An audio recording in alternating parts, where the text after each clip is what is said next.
Chigis! Nandito tayo ngayon sa Cheesy Odi! I'm Gigi Wisi. I'm Vicky Dao. Tara, pusukan niyo natin!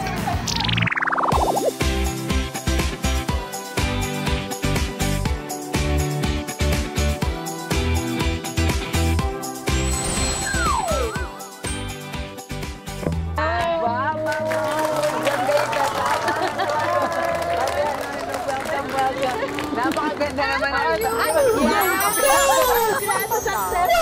Mabibo na makikita. Ay, sasasya, umilibre ko kayo. Para naman makatulong ako. Alam mo ba na ito ang aming first episode? Talaga ba? Diyos ko. Para mawa nyo na. Mag-like. Mag-subscribe. Para sa kanilang tatlo, parang awa nyo na, please.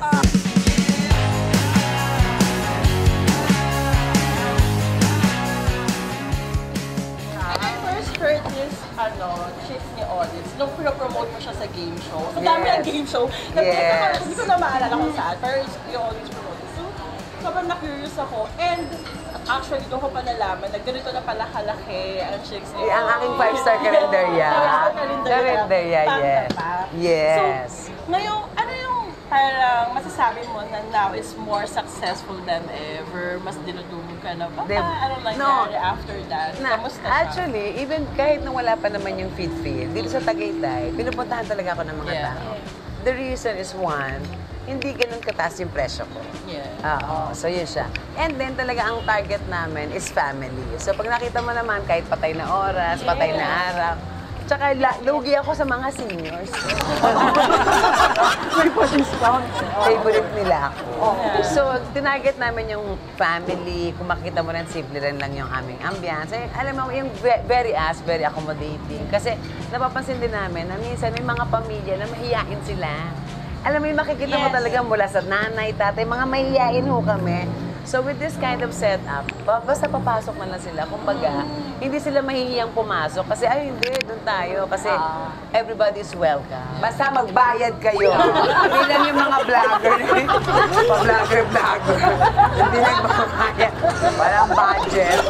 Pero sa mga bagong magsisimula pa lang ng business or any venture nila sa life, ano po yung pwede nung i-advise sa kanila?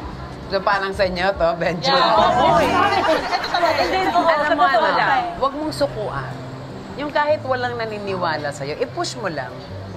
Paniwalaan mo yung ginagawa mo.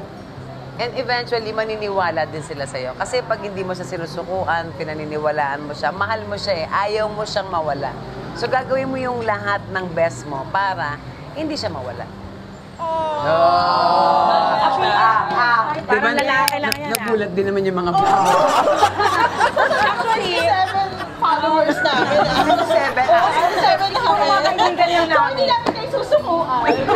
Huwag kayong mag-alala. Meron akong 80 staff. Ipapapalo ka sa Actually, matagal na kami, parang 2017, pag magkikita-kita kami, pag may meeting sa pre-prod, ganyan, tara, vlog tayo, hindi natutuloy. At least, ito yung ibig sabihin, ito yung tamang panahon. Until may isang taong naniwala sa akin. Oo. Sino ako? Hindi naman ako. Manager namin. Manager kami. Sabi niya, sige na, gawin na natin.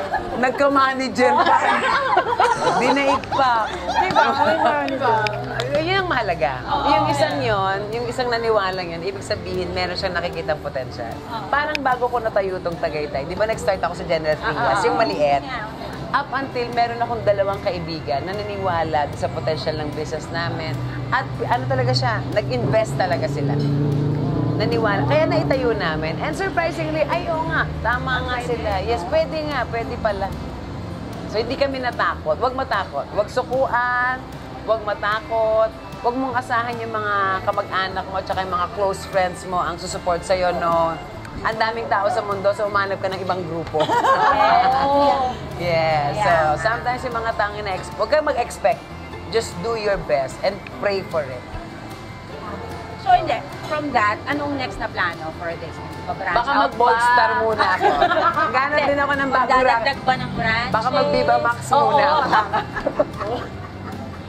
So, hindi pa mapay. Siyempre, alam mo, ako kasi, una kaming mag-asawa, simple lang naman yung buhay ng pamilya namin eh.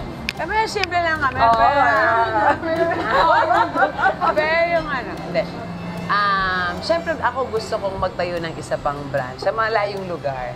Iba naman. Kasi para ibang grupo naman yung Manila. Oo. Or North ka naman. QC. Yeah. Basta sa isang lugar, na hindi na dito sa Tagaytay, syempre. Kumbaga sa ibang lugar, bakit? Kasi gusto ko, baka may mga ibang tao pa ako doon sa lugar na yan na pwede kong matulungan. Yeah, matutulungan ko sila. I mean, magkakaroon ako ng bagong employment, sets of people. So, marami akong matutulungan. So, yun talaga yun eh. Huwag mo na mag-look after ng money. You don't chase for money. Let money chase you. You do your best. Susunod yung money. Oo. Pag hindi ka mukhang pera, magkakaroon ka ng maraming pera. Yung mga taong pera, laging walang pera.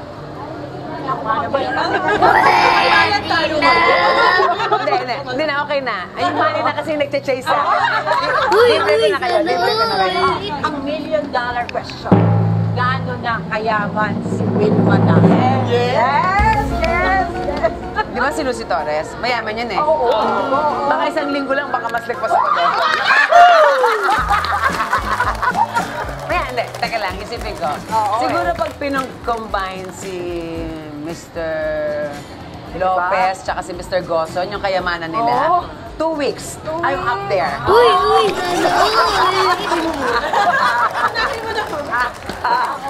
Hindi. Kasi sa akin, okay.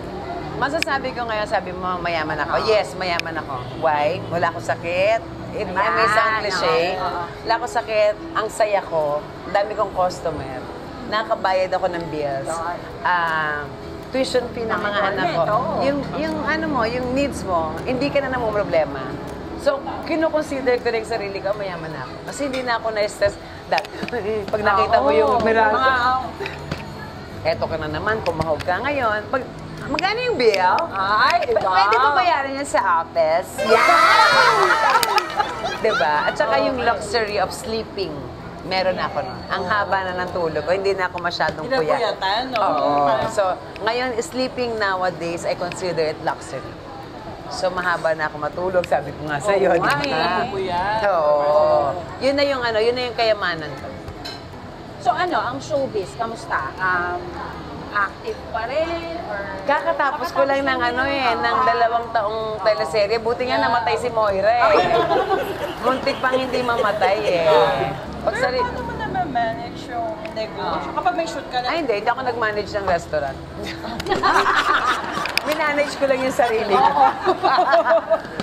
Pag may sistema naman kasi, andyan naman ang asawa ko. Kung wala naman ako, andyan ang asawa ko, andyan ang mga anak ko. So, may sistema kami para, I think yun din yung negosyo. Kung gusto mo siyang palakihin, kailangan meron kang sistema para hindi ka mahirap ipasa.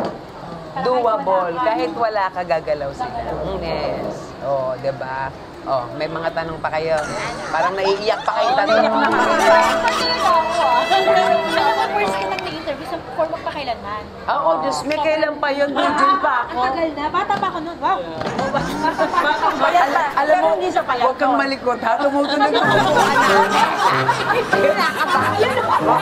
Walang malikot. Baka mapahiya tayo nga pa. Kayo din. First nga, napakatibay na lahat. Diba? Inaya kami na sa supplier nitong supplier nito pala. Homie na matibay pa. Wow! Kaya, invite ba natin sila o tayo? Tayo ito ba invite? Invite naman sila na i-live. Invite na lang. Sa mga artista dyan, alam nyo na mangyayari. Mag-guest naman kayo, please. Mamaya malalaman natin. Kasi i-rate nila. Hearing from them, maniniwala ako kung masarap o hindi masarap ang pagkain ko. Sila ang perfect person to judge my food. Pero sa lahat ng dyan, please, please, please, supportahan niyo po silang tatlo. Gusto din po nilang yumaman ng mas mayamang kay Ma'am Charo Santos Toso. Ganun level tayo, di ba? Bakit ang tatlong to? Aba, hindi mo masabi. Sabi nga ni Ate V, no one can tell. Yes, di ba? Yes, like ako 10 years ago, I wouldn't expect. na puputga, ito pala yung magiging buhay ko. Buti na lang nakipaglaban ako. Hindi ako sumuko, diba? Kayo din, makipaglaban. Diba? Try. Yes! Yes! Oh, medyo malaki sa'yo dahil medyo bias ako sa'yo. Mas marami kang show eh. Oo. Ano na siya? Yung simple ginihaw na puso.